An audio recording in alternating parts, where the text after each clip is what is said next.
This is a Worcester Busch 38 CDi boiler, and I'm going to show you how to just give it a quick basic service, how to clean the trap and how to drain the system and then fill it up again. The first thing you have to do, just take the cover off. What you have to do, there are two screws underneath the cover. Underneath there's two screws. You just need to, you don't need to take them completely off, you just loosen it up and then pull this white cover, pull the white cover out. I can't show you the screws with this camera, so I'm just going to do that quickly.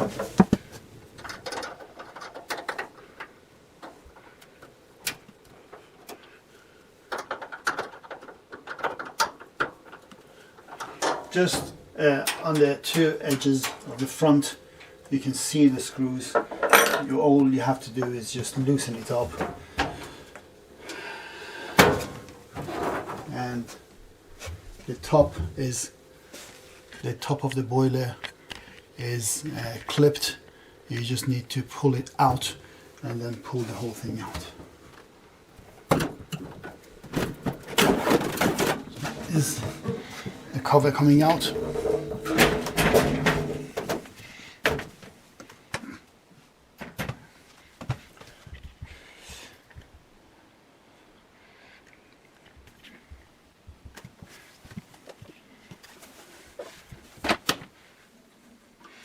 Take this down and this will come down. Now the trap is here. This is your trap, and it's just basically clipped there and it's full of water, so you need to have a bucket ready here to get the rubbish and the water out. It might, you know, pour out, so you need to be ready for that to be filled in here. You switch off the heating, so you know the heating is not on and it's not turning on. Just put the water back in there and you make sure the water is shut. So take this, it's a little bit tight, so you need to just undo this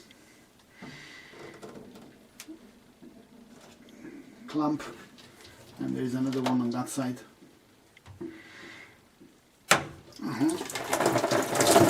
There you go, water pours out and I have a bucket ready there. So that is the excess coming out, but you still need to pull this cup out, and like I said, it's tight, all these hoses. So you can see the water. Just I'll show you. The water here is full of dirt.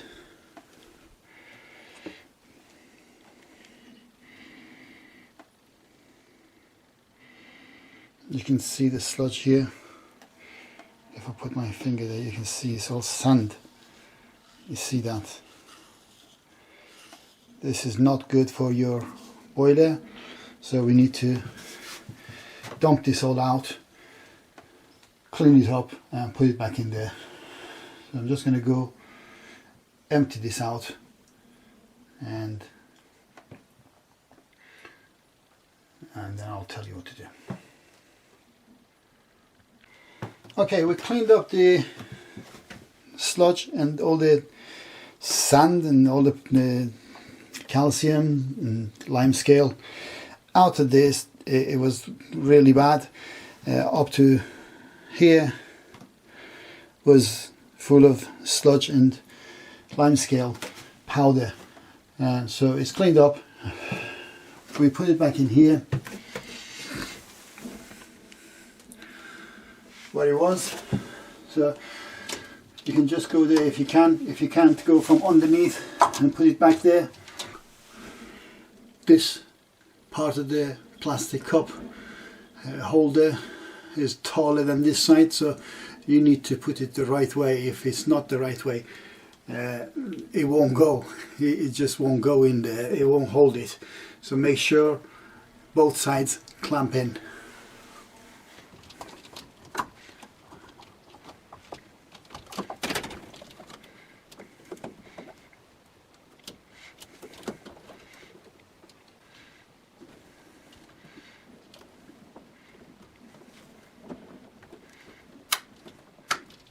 You heard those 2 clicks, then that is right. If not, you'll be having water leaking here, and you have electronic board here. It's not good for it. Make sure all the water is out.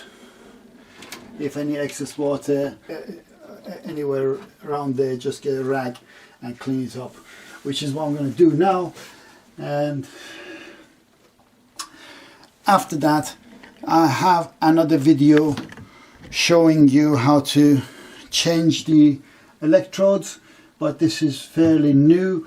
I don't need to change them or replace them with anything. They're fairly new because the boiler is fairly new, and all it needed just to basically get the rubbish out of the trap out, and then I'm gonna flush the system, just drain it and refill it again.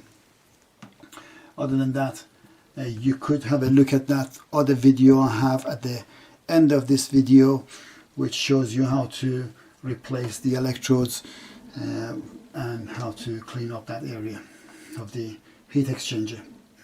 I'm just gonna get a rag and clean up this area, and the rest is draining the system. So you get a rag and clean up all this ingress of water, if there is any, and if there is any water on the frame or around here, you just clean all that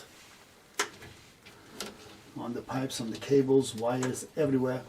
Make sure it's all clean, nice and tidy.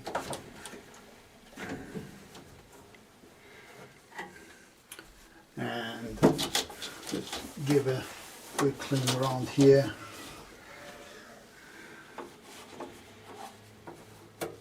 Make sure you're not knocking anything loose or touching anything that's hot. This area is pretty hot if it has been running recently, and so you have to be a little bit careful. It doesn't make any difference if you clean the top or not, but I do that because that's part of my cleaning. I like to clean everything. It doesn't make any difference in the operation of the system, but keeps it nice and tidy, clean, and it prevents further damage to the casing. It keeps it young, really. Same as looking after yourself. You have to look after yourself so you stay healthy and young.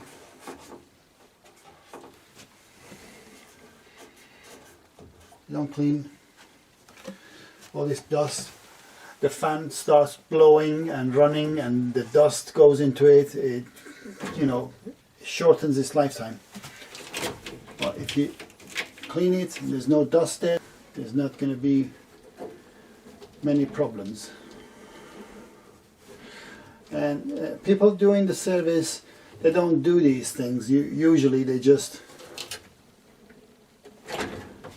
clean the trap, drain the system, and at best they put inhibitor in the system, and they don't even do that. But I'm going to do that. I'll show you in the future how to put inhibitor in the system as well, but in this video I'm just going to show, I have shown you how to clean the trap, which is the main part of the service usually companies do, and how to drain the system. When the companies come around to do a service, annual service, they don't normally, unless you ask them and pay them extra, they don't do the inhibitor.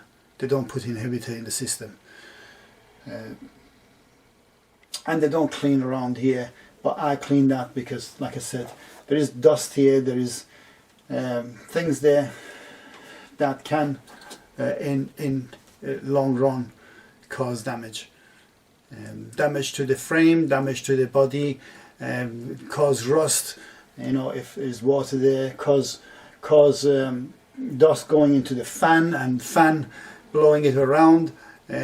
So eventually the bearings, the bush, you know, those kind of things wear out sooner. If you look after them, they will work and function longer. Again, put this back together and slide this up, and it's holding it back together. The gauge, the pressure gauge, should be in the green area. It shouldn't be below 1, should be just above 1, maybe 1.5, and not pass to the red again, above 2. Okay, that's cleaning the trap. Let's go and clean the... I'll show you how to drain the system. Well, I have to leave this open because I'm going to use this to flush the system. Alright, what we're doing now, this is a radiator downstairs in our house in the kitchen, but in your case it could be anywhere. Usually they put it where the back door of the house is or the front door is. They have a radiator with a drain valve. So you can see there, and I put that key on it so you wouldn't have this. You have a drain valve here, this valve, and that's the outlet. You need to connect a hose pipe there. Do that and tighten it.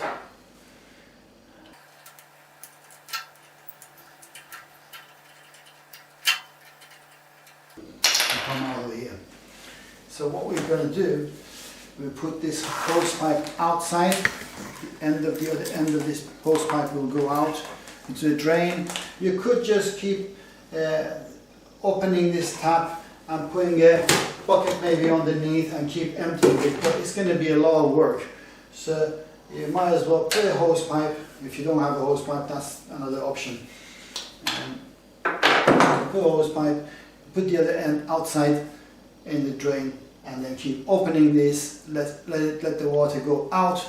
We're going upstairs again in the boiler, and I'll show you how to let the water go into the system again, let fresh water go into the system and flush the whole sludge. If there's any rust or anything inside the radiators all over the house, come out, and then close this again and then refill it. So let's just do this. I'm just going to put this out to the drain. So we're going to open that drain valve and see the muck coming out.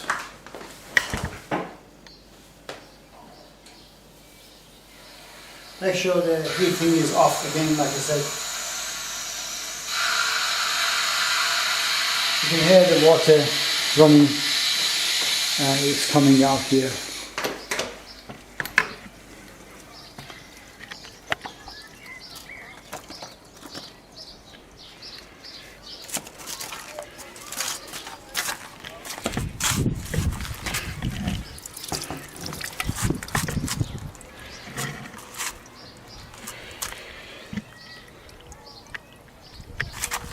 It's actually not too bad, the water.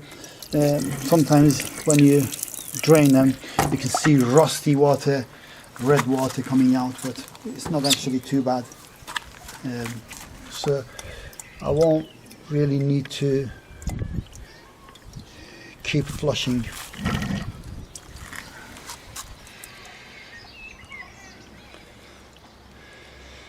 because last time I did that I had to actually refill the system a few times and keep flushing it to get it all out, but it seems like nice and well, clearer than before.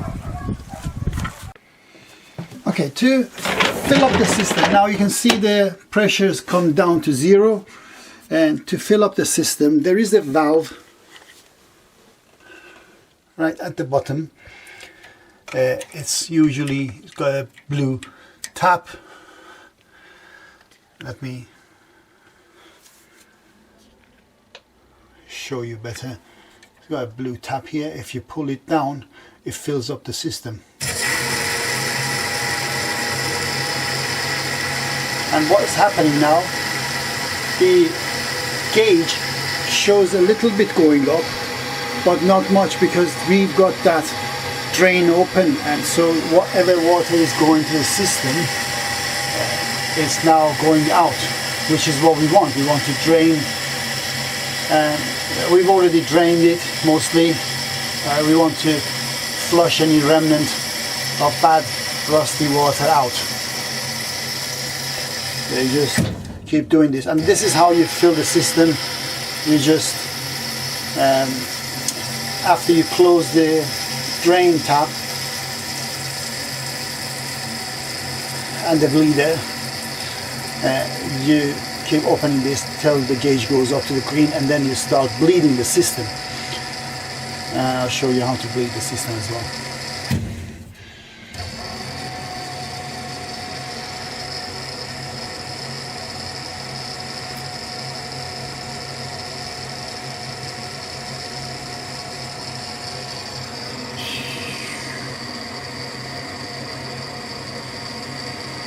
Shows it's going up, but like I said, it's only temporary. As soon as I leave this, it's going down, because the system is not closed now.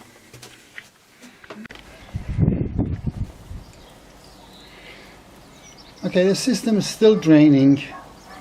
We'll leave it till it's almost finished, or finished to its last drops. Then we close the drain tap and we fill up the system again. You might find that when the water level gets to the bottom of the system, so it's really low, very little is coming out, and that is because there's no air now in the system, so you need to push it out. So you might find it helpful if you open one of these bleeders of the radiator to get some air in there, and water will come out with more pressure. Okay, what I've done now, I've opened up one of the bleeder taps of the top radiators. That works better. It puts more pressure from the top floor to the downstairs radiators, and so you have more pressure coming out.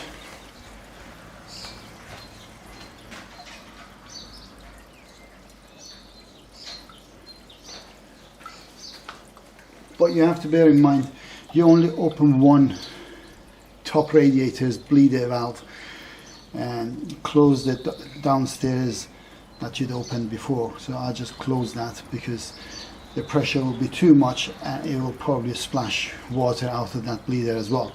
So what you have to do, you just open the top floor, one of the radiators that is standing highest, or is taller. Maybe if you have a towel radiator, that one is the best one in the bathroom.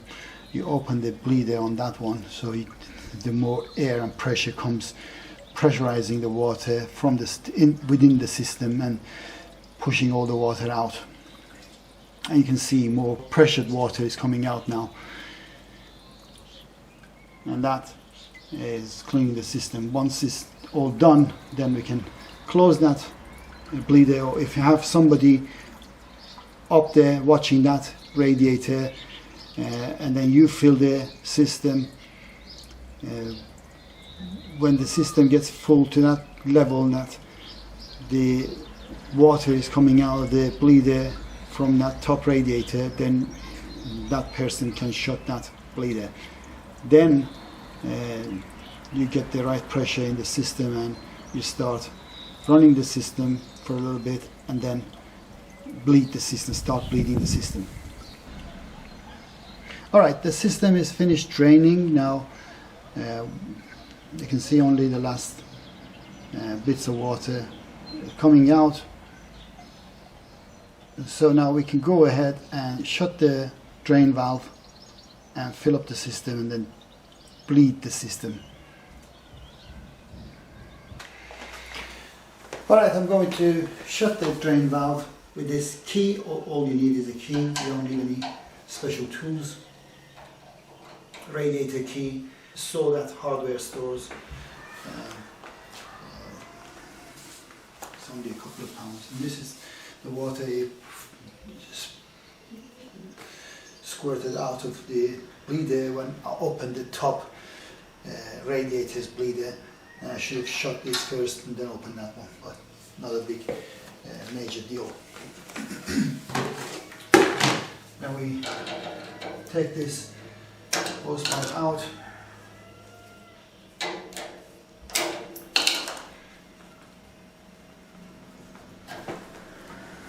that's it. You can see, make sure there's no water leaking from anywhere, here, and fill up the system. And if you have somebody else to watch around, it's better. If not, you go around, check all the radiators, the boiler itself, and make sure there's no leak from anywhere.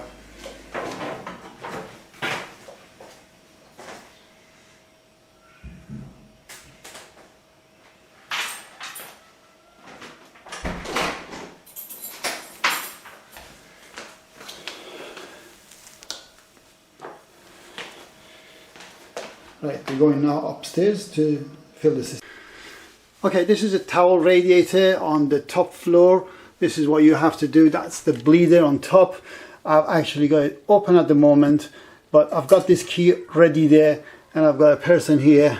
As soon as there's water pouring out, this valve needs to be shut. So I'm going to fill it, and this needs to be shut as soon as there's water coming out of it. That valve to fill up the system, it's under the boiler, this tap. Again, I'm showing you how to fill it. You just pull it down, it fills up the system, and you just monitor the gauge. Make sure you're not going past 2.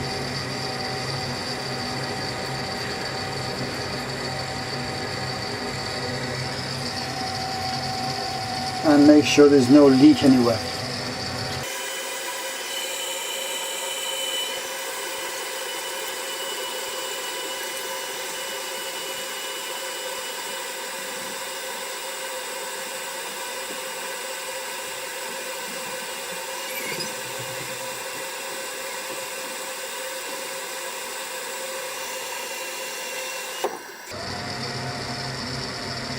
So I was just told the water was coming out of that bleeder, so they've shut the valve from the top radiator, and now it's going to the green zone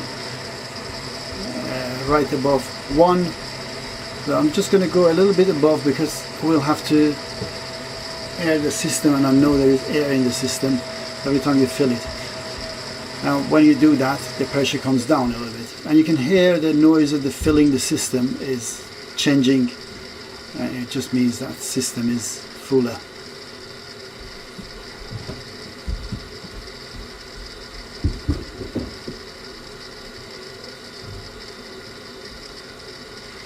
Okay, 1.5 is fine for now. We keep it like that. We run the system and then we start bleeding. I need to run it because some people don't run that on the bleeder system. You have to run it to get the system going. If there is any trapped air in the system, go to the top and they all accumulate in one place, and then we bleed it. And I'll stop the filling of the system now. with your remote control, you turn the heating up so it's turned on. The boiler is turned on for the central heating, and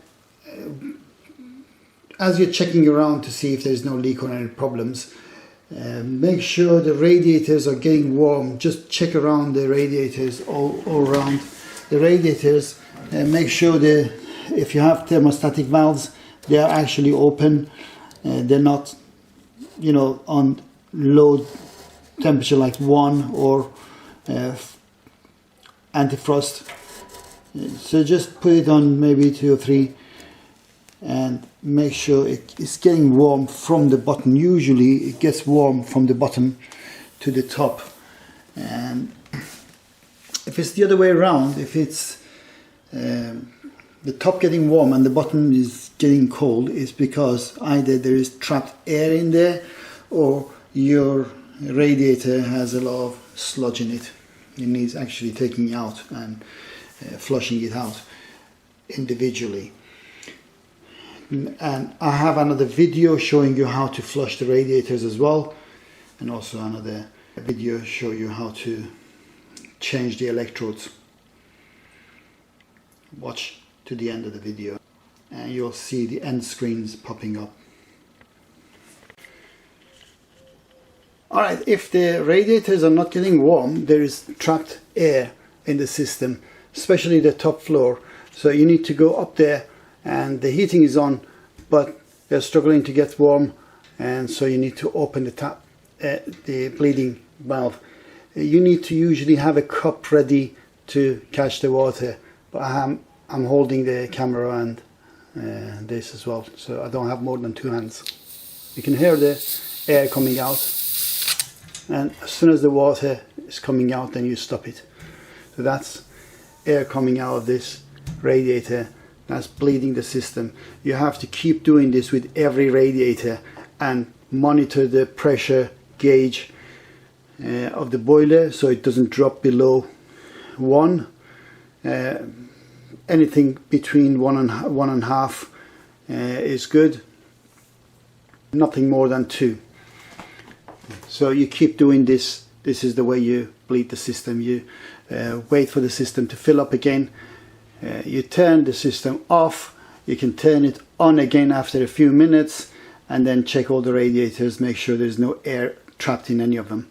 You start from the top floor going all the way down to the lowest radiator. You can see, for example, this radiator is warm at the bottom. It's really hot here, but on the top here it's cold. So there's air trapped here, and we need to sort that. So what we do, the bleeding valve is here, and usually you have a little nozzle here pouring out the water. So if you have a cup handy to catch the water, it would be best. Just like that. So.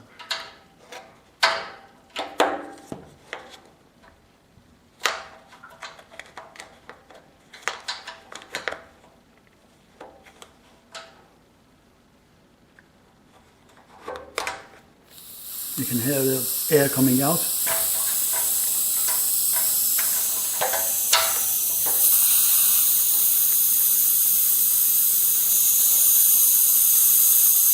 There's a lot of air trapped there, and that means when the water comes up, the pressure gauge goes down, so you have to go and check the pressure again, make sure the pressure is up, otherwise you won't have enough pressure to bleed the system.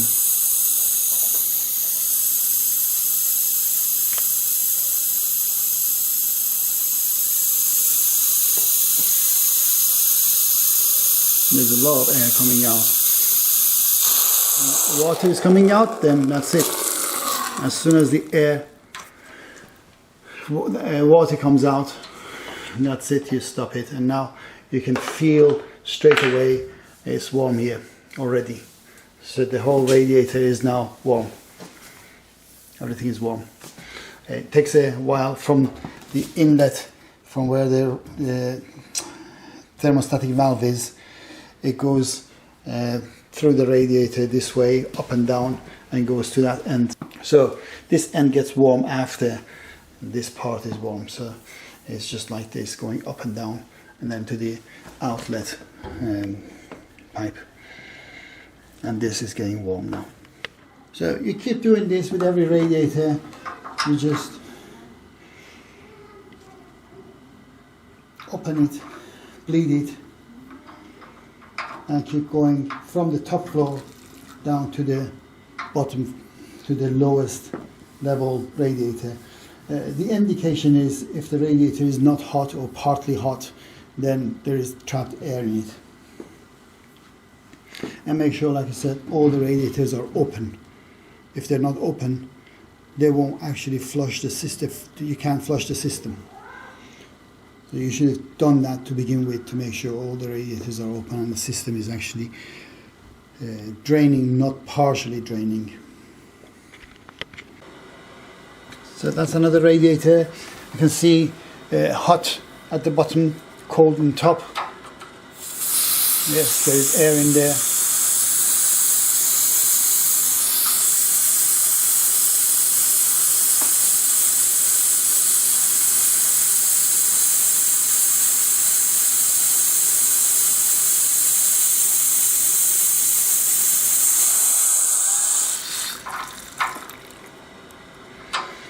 That's it. Straight away, warm all around it. And you can see the pressure straight away has dropped.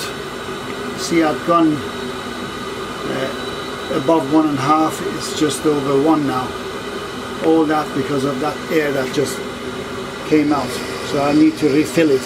So you keep doing this till all the radiators are bled. And monitor this. This is important. If you don't monitor this, you'll have low pressure and you think you've bled the system, but there is still air in the system because you don't have enough water in the system to push the air out. Alright, everything looks good, the pressure is good, and I've gone around all the radiators. I've made sure there is no air trapped in them. They're all warmed. All of them are hot. The bottom and the top, left, right, all parts of the radiators are hot, and the pressure is about 1.5 here, and that is good. It's important to keep, every time you bleed a radiator, keep monitoring the pressure, as I said, because without the pressure in the system you can't truly bleed the system. And you have to open all the thermostatic valves to all the radiators. If you have thermostatic valves on radiators, you have to open them all, even if they're in the room or rooms that you don't use them. You normally shut them off.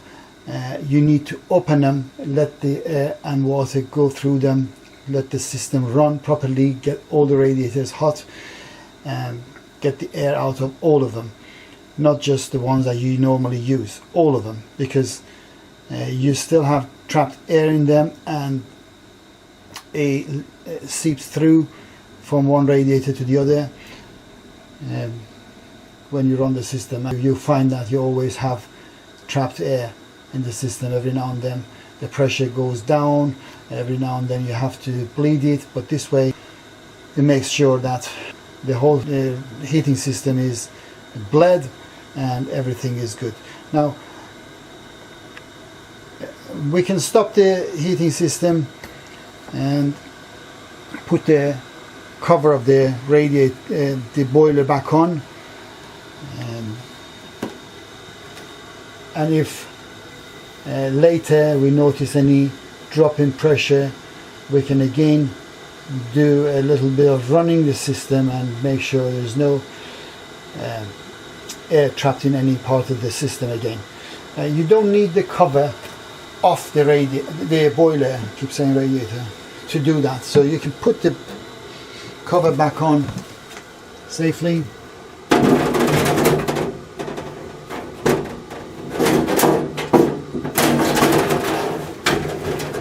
The top, there's a tab on top of the boiler, you need to just clip that, press that in, and that just clips, and make sure the bottom parts are inside the grooves. There are 2 grooves here, and the screws go inside the grooves, and so you have the cover back in there, clipped nicely and tight. If it's loose, it might vibrate and make strange noises, so you need to tighten up the top and the bottom screws. There is no screw on top on this model anyway, but there are 2 screws at the bottom and a clamp or a clip on top. So I'm just tightening up the screws here.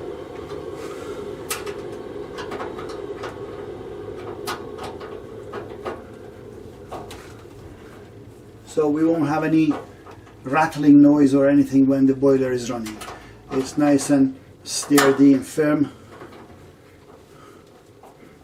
and working efficiently and solid. So in this video I showed you how to drain the system, how to get rid of the rubbish in the trap and clean it out and basically give a basic service. You could use a hoover to hoover around inside the boiler, but like I said, this boiler is fairly new.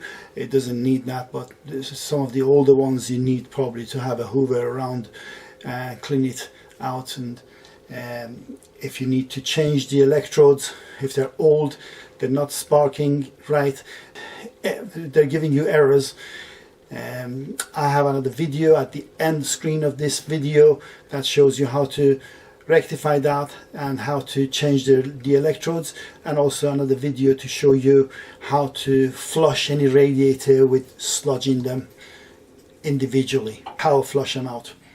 So this is for this, and now you're good to go. Thank you very much again for watching and supporting. See you again with another video. Don't forget to do the right thing and comment, share, subscribe, and if you have any question, drop it down in the comment and I will answer personally. It won't be my secretary, it will be me. Goodbye.